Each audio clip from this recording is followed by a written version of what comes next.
Chapter 7 of Great Expectations by Charles Dickens. At the time when I stood in the churchyard reading the family tombstones, I had just enough learning to be able to spell them out. My construction even of their simple meaning was not very correct, for I read "wife of the above" as a complimentary reference to my father's exaltation to a better world, and if any one of my deceased relations had been referred to as below, I have no doubt I should have formed the worst opinions of that member of the family. Neither were my notions of the theological positions to which my catechism bound me at all accurate, for I have a lively remembrance that I supposed my declaration was to walk in the same all the days of my life, laid me under an obligation always to go through the village from our house in one particular direction, and never to vary it by turning down by the wheelwrights or up by the mill. When I was old enough, I was to be apprenticed to Joe, and until I could assume that dignity I was not to be what Mrs. Joe called pompeyed, or, as I render it, pampered. Therefore I was not only odd boy about the forge, but if any neighbour happened to want an extra boy to frighten birds, or pick up stones, or do any such job, I was favoured with the employment. In order, however, that our superior position might not be compromised thereby, a money box was kept on the kitchen mantelshelf, into which it was publicly made known that all my earnings were dropped. I have an impression that they were to be contributed eventually towards the liquidation of the national debt, but I know I had no hope of any personal participation in the treasure. Mr. Wopsle's great aunt kept an evening school in the village. That is to say, she was a ridiculous old woman of limited means and unlimited infirmity, who used to go to sleep from 6 to 7 every evening, in the society of youth who paid 2d. per week each for the improving opportunity of seeing her do it. She rented a small cottage, and Mr. Wopsle had the room upstairs, where we students used to overhear him reading aloud in a most dignified and terrific manner, and occasionally bumping on the ceiling. There was a fiction that Mr. Wopsle examined the scholars once a quarter. What he did on those occasions was to turn up his cuffs, stick up his hair, and give us a Mark Antony's oration over the body of Caesar. That was always followed by Collins's Ode on the Passions, wherein I particularly venerated Mr. Wopsle as Revenge, throwing his blood-stained sword in thunder down, and taking the war-denouncing trumpet with a withering look. It was not with me then, as it was in later life, when I fell into the society of the passions, and compared them with Collins and Wopsle, rather to the disadvantage of both gentlemen. Mr. Wopsle's great aunt, besides keeping this educational institution, kept in the same room a little general shop. She had no idea what stock she had, or what the price of anything in it was, but there was a little greasy memorandum book kept in a drawer, which served as a catalogue of prices, and by this oracle Biddy arranged all the shop transaction. Biddy was Mr. Wopsle's great aunt's granddaughter. I confess myself quite unequal to the working out of the problem, what relation she was to Mr. Wopsle. She was an orphan like myself, like me too, had been brought up by hand. She was most noticeable, I thought, in respect of her extremities, for her hair was always wanted brushing, her hands always wanted washing, and her shoes always wanted mending and pulling up at heel. This description must be received with a weekday limitation. On Sundays she went to church elaborated. Much of my unassisted self, and more by the help of Biddy than of Mr. Wopsle's great aunt, I struggled through the alphabet as if it had been a bramble bush, getting considerably worried and scratched by every letter. After that I fell amongst those thieves, the 9 figures, who seemed every evening to do something new to disguise themselves and baffle recognition. But at last I began, in a pure-blind, groping way, to read, write, and cipher on the very smallest scale. One night I was sitting in the chimney corner with my slate, expending great efforts on the production of a letter to Joe.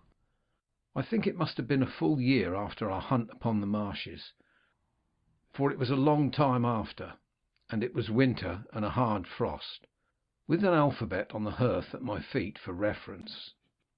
I contrived in an hour or two to print and smear this epistle: "My dear Joe, I hope you write well. I hope I shall soon be able for to teach you Joe, and then we shall be so glad. And when I'm 'prentice to you, Joe, what larks bleed me in XN Pip. There was no indispensable necessity for my communicating with Joe by letter, inasmuch as he sat beside me and we were alone. But I delivered this written communication, slate and all, with my own hand, and Joe received it as a miracle of erudition. "I say, Pip, old chap," cried Joe, opening his blue eyes wide, "what a scholar you are, aren't you?" "I should like to be," said I, glancing at the slate as he held it, with a misgiving that the writing was rather hilly. "Why, here's a J," said Joe, "and an O, equal to anything. Here's a J and an O, Pip, and a J-O, Joe." I had never heard Joe read aloud to any greater extent than this monosyllable, and I observed at church last Sunday, when I accidentally held our prayer book upside down, that it seemed to suit his convenience quite as well as if it had been all right. Wishing to embrace the present occasion of finding out whether in teaching Joe I should have to begin quite at the beginning, I said, "But read the rest, Joe." "The rest, Pip?" said Joe, looking at it with a slow, searching eye. "1, 2, 3. Why, here's 3 J's and 3 O's, and there's 3 J-O's, Joes, in it, Pip." I leaned over Joe, and with the aid of my forefinger read him the whole letter. "Astonishing," said Joe, when I had finished. "You are a scholar." "How do you spell Gargery, Joe?" I asked him, with a modest patronage. "I don't spell it at all," said Joe. "But supposing you did?" "It can't be supposed," said Joe, "though I'm uncommon fond of reading too." "Are you, Joe?" "Oncommon. Give me," said Joe, "a good book or a good newspaper, and sit me down afore a good fire, and I ask no better. Lord," he continued, after rubbing his knee a little, "when you do come to a J and an O, says you, here at last is a J and an O, Joe. How interesting reading is." I derived from this that Joe's education, like steam, was yet in its infancy. Pursuing the subject, I inquired, "Didn't you ever go to school, Joe, when you were as little as me?" "No, Pip." "Why didn't you ever go to school, Joe, when you were as little as me?" "Well, Pip," said Joe, taking up the poker and settling himself to his usual occupation when he was thoughtful, of slowly raking the fire between the lower bars, "I'll tell you my father, Pip. He were given to drink, and when he were overtook with drink, he hammered away at my mother most unmerciful. If it were a'most the only hammering he did, indeed, excepting at myself, and if he hammered at me with a wigger only to be equalled by the wigger which he didn't hammer at his anvil. You're a listening and understanding, Pip?" "Yes, Joe." "Consequence, my mother and me, we ran away from my father several times, and then my mother, she'd go out to work, and she'd say, 'Joe,' she'd say, 'now, please God, you shall have some schooling, child,' and she'd put me to school. But my father were that good in his heart that he couldn't bear to be without us, so he'd come with a most tremenjous crowd, and make such a row at the doors of the houses where we was, that they used to be obligated to have no more to do with us, and to give us up to him. And then he took us home and hammered us, which you see, Pip," said Joe, pausing in his meditative raking of the fire, and looking at me, "were a drawback on my learning." "Certainly, poor Joe.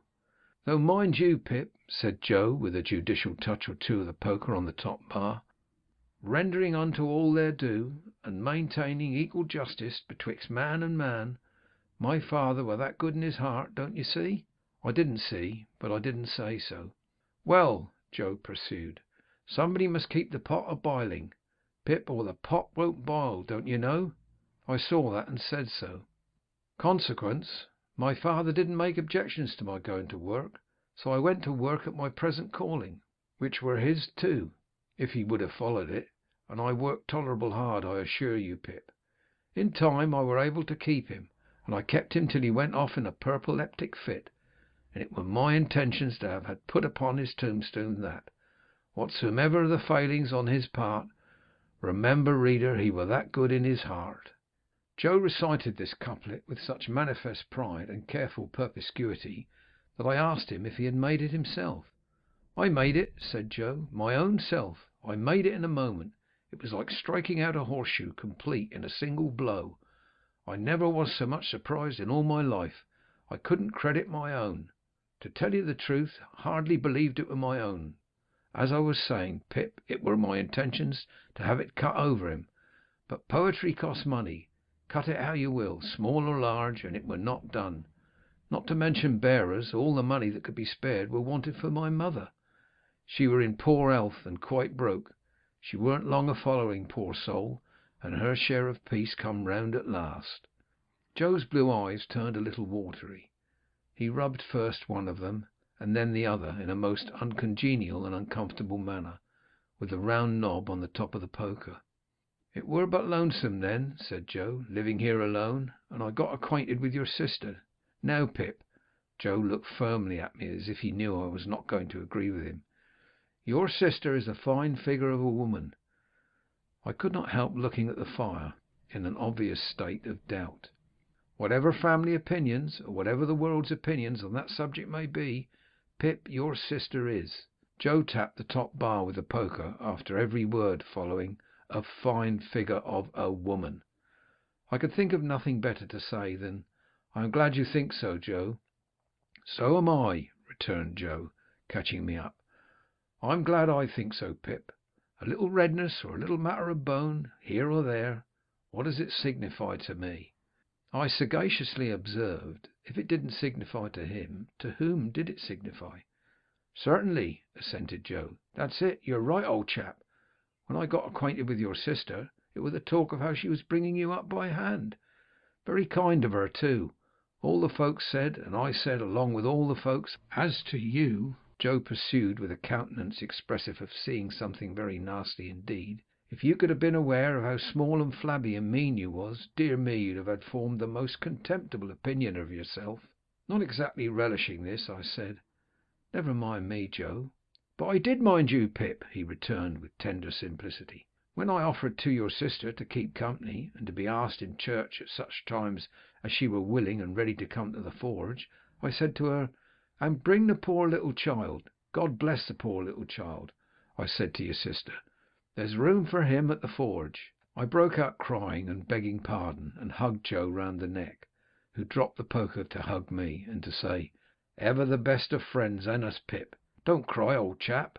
When this little interruption was over, Joe resumed, "Well, you see, Pip, and here we are. That's about where it lights. Here we are. Now, when you take me in hand in my learning, Pip, and I'll tell you beforehand I'm awful dull, most awful dull. Mrs. Joe mustn't see too much of what we're up to. It must be done, as I may say, on the sly. And why on the sly? I'll tell you why, Pip." He had taken up the poker again, without which I doubt if he could have proceeded in his demonstration. "Your sister is given to government." "Given to government, Joe?" I was startled, for I had some shadowy idea, and I'm afraid I must add hope, that Joe had divorced her in favour of the Lords of the Admiralty or Treasury. "Given to government," said Joe, "which I mean to say the government of you and myself." "Oh, and she ain't over partial to having scholars on the premises," Joe continued, "and in particular would not be over partial to my being a scholar, for fear as I might rise like a sort of rebel, don't you see?" I was going to retort with an inquiry, and had got as far as "why," when Joe stopped me. "Stay a bit. I know what you're going to say, Pip. Stay a bit. I don't deny that your sister comes a mogul over us now and again. I don't deny that she do throw us backfalls, and she do drop down upon us heavy. At such times when your sister is on the rampage, Pip," Joe sank his voice to a whisper and glanced at the door, "candour compels for to admit that she is a buster." Joe pronounced this word as if it began with at least 12 capital B's. "Why don't I rise? That were your observation when I broke it off, Pip?" "Yes, Joe." "Well," said Joe, passing the poker into his left hand that he might feel his whisker, and I had no hope of him whenever he took to that placid occupation, "your sister's a mastermind, a mastermind." "What's that?" I asked, in some strange hope of bringing him to a stand. But Joe was readier with his definition than I had expected, and completely stopped me by arguing circularly, and answering with a fixed look. "Her. And I ain't a mastermind," Joe resumed. when he had unfixed his look and got back to his whisker.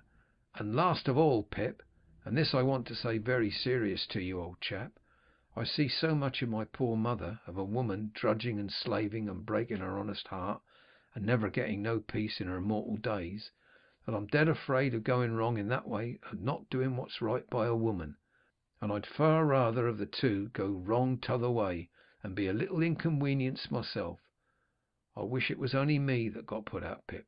I wish there weren't no tickler for you, old chap. I wish I could take it all on myself. But this is the up and down and straight on it, Pip, and I hope you'll overlook shortcomings." Young as I was, I believe that I dated a new admiration of Joe from that night. We were equals afterwards, as we had been before. But afterwards, at quiet times, when I sat looking at Joe and thinking about him, I had a new sensation of feeling conscious that I was looking up to Joe in my heart. "However," said Joe, rising to replenish the fire, "here's the Dutch clock working himself up to being equal to strike 8 of 'em, and she's not come home yet. I hope Uncle Pumblechook's mare mayn't have set a forefoot on a piece of ice and gone down."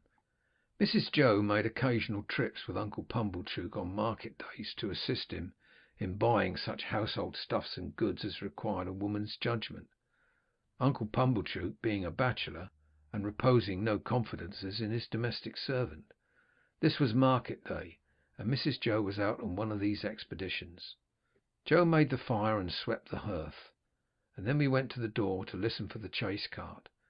It was a dry, cold night, and the wind blew keenly, and the frost was white and hard. A man would die tonight of lying out on the marshes, I thought, and then I looked at the stars and considered how awful it would be for a man to turn his face up to them as he froze to death, and see no help or pity in all the glittering multitude. "Here comes a mare," said Joe, ringing like a peal of bells.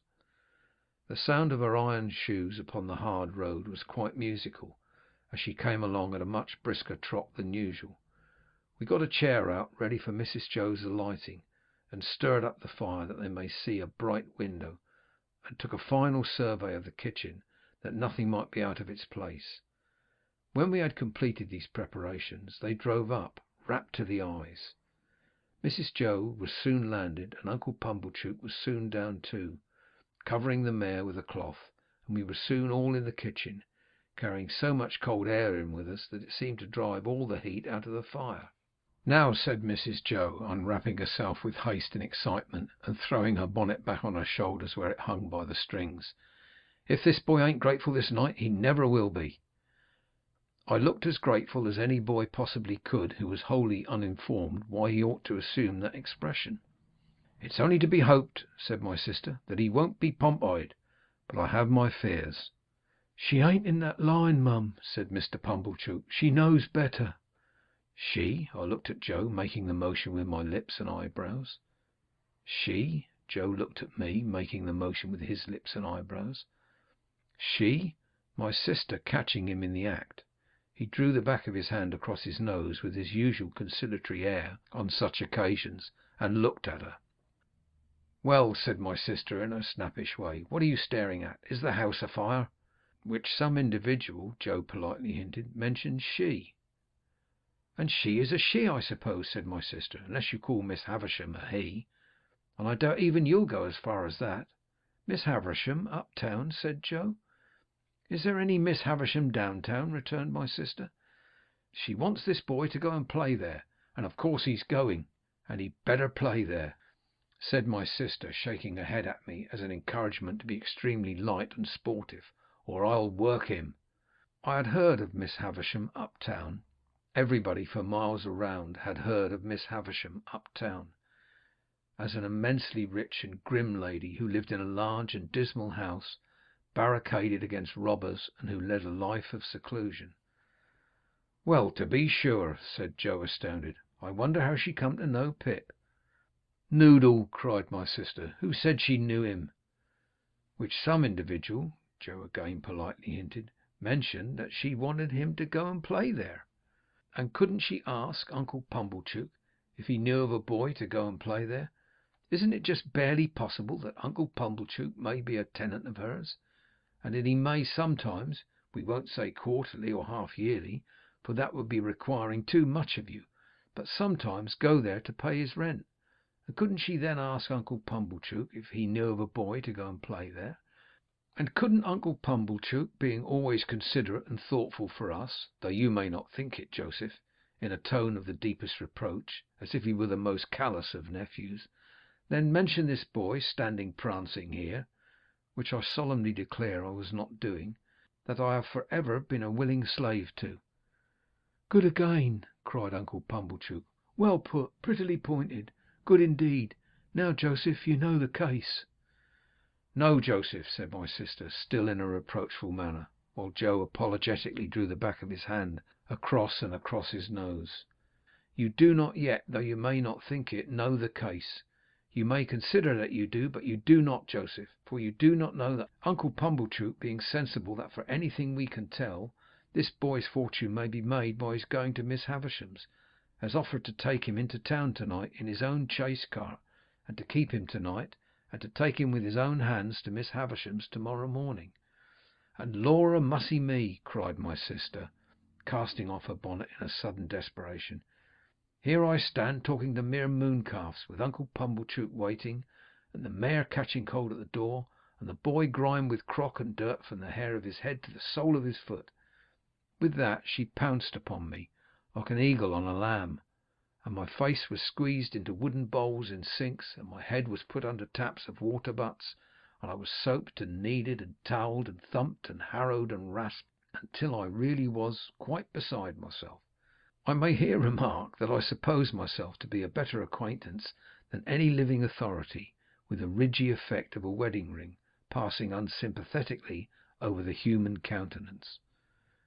When my ablutions were completed, I was put into clean linen of the stiffest character, like a young penitent into sackcloth, and was trussed up in my tightest and fearfullest suit.